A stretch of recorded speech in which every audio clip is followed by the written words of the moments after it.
to this year at least, Shelly McCain for Shelly Shorts.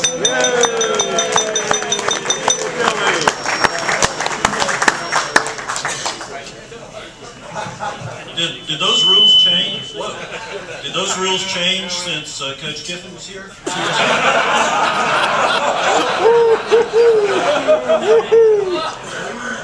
I have an announcement. The Shelby County Health Department has asked me to make. The incubation period for Lyme disease is roughly 3 weeks. Should any of you be diagnosed with Lyme disease, this man's name is Roy Adams. Are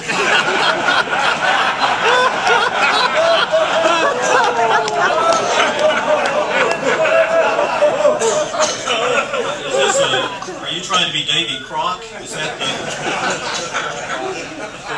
Coach Dooley, it's great to see you again. By the way, before I say too much this evening, your mom's not here, is she?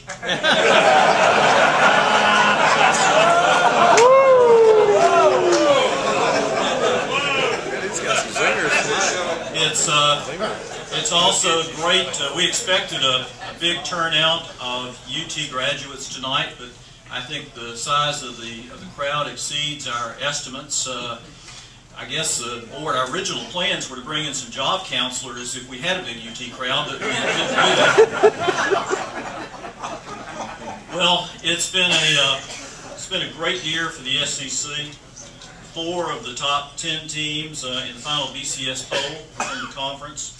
9 bowl-eligible teams, including Vanderbilt, who will be here in the Liberty Bowl. Hey, Randy. I'm sure the conference will also win its share of academic honors and awards.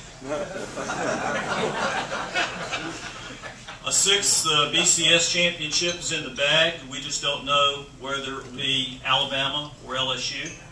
Should be a great game. Both teams were able to rest their players during the first week of December.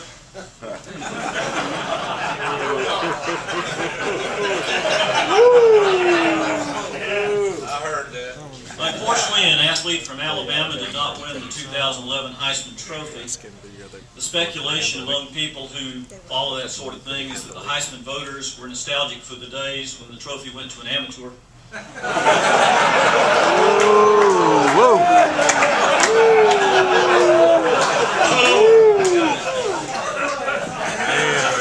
How many of you saw that great Southern Mississippi-Houston football game?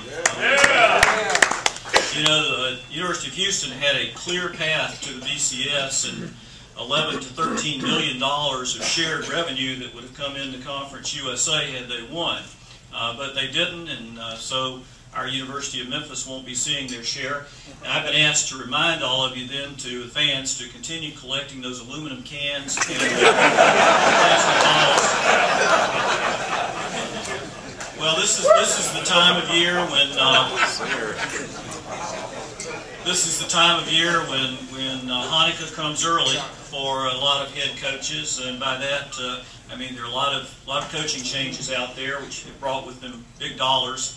It's obvious the Occupy Wall Street crowd doesn't subscribe to Sports Illustrated. Charlie Weiss, the former Notre Dame coach and most recently offensive coordinator at Florida, replaces Turner Gill at Kansas. Interesting hire. Does anybody know here if Notre Dame or Florida football is actually broadcast in Kansas?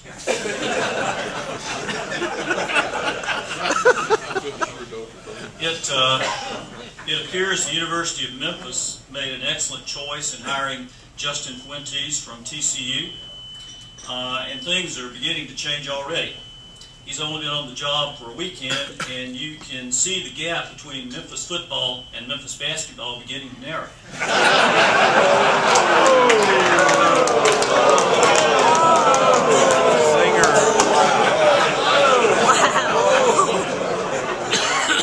Well, Ole Miss has a new coach. It's Black Bears. After taking a day and night to think it over, Freeze made the difficult decision to leave Arkansas State and take the same position at Ole Miss.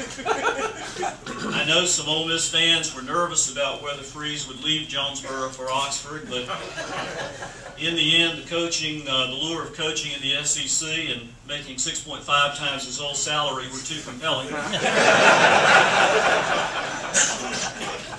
Also part of the deal in announcing the hire, apparently Freeze was trying to work out a deal to be paid at the going rate per win at Ole Miss, which is really where the bucks are in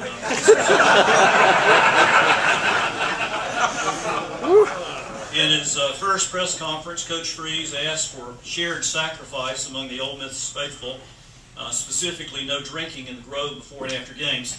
Some of you obviously don't know Coach Freeze. A final word on the Ole Miss job. I want to thank all of the Ole Miss fans and donors who supported my initiative to become the new head coach and athletic director at the university. For whatever reason, the search committee chose to go in a different direction with the hiring of Coach Freeze. Apparently, I never had a prayer of getting the job. Although I understand from sources within the university that I am still the leading candidate for the AD position, today I notified Archie Manning that I am withdrawing my name from consideration. I simply cannot work my magic at Ole Miss if I'm confined to a desk inside the athletic department. I offered a holistic approach to the problems at Ole Miss, a solution to cure the whole athletic program, but apparently the powers that be thought it would be better to continue with a piecemeal approach. I wish Coach Freeze well. In the words of a famous and very typical Alabama student athlete, Forrest Gump. That's all I have to say about that.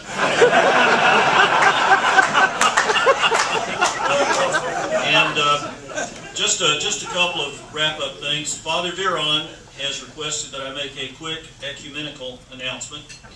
The Vatican, the Greek Orthodox Church, and the Southern Baptist Convention suggest that beginning with next year's football season, you try to get all your prayers done between Monday and Friday.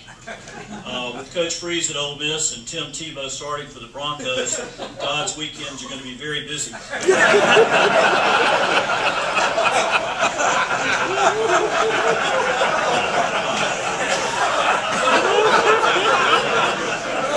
It's kind of a thought piece. With all due respect to you, Ole Miss guys.